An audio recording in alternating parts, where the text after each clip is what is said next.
So this course introduces participants to both international human rights law as well as international humanitarian law, with a strong focus on contemporary issues.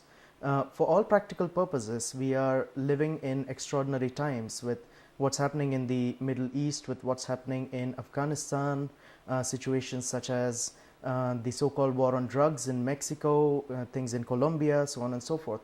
So the course focuses quite a lot on contemporary issues of both human rights as well as humanitarian law.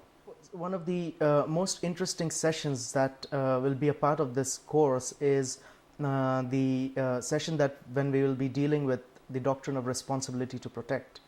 What we have seen in Libya is the first visible expression of the use of the doctrine of responsibility to protect by the Security Council. But since then, one of the questions that beckons us all is whether we have been successful as an international community in implementing this much hyped doctrine of responsibility to protect. So I think that session will be pretty interesting.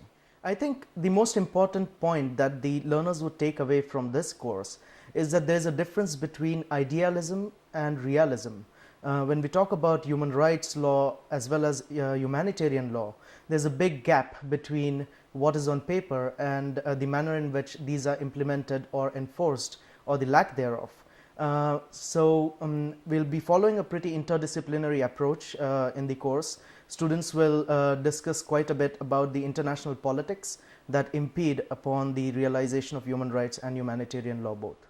We'll have a nice blend of both academic scholarship as well as case studies from around the world, which throw in the practical elements of the connections between the academic scholarship and the real life situations.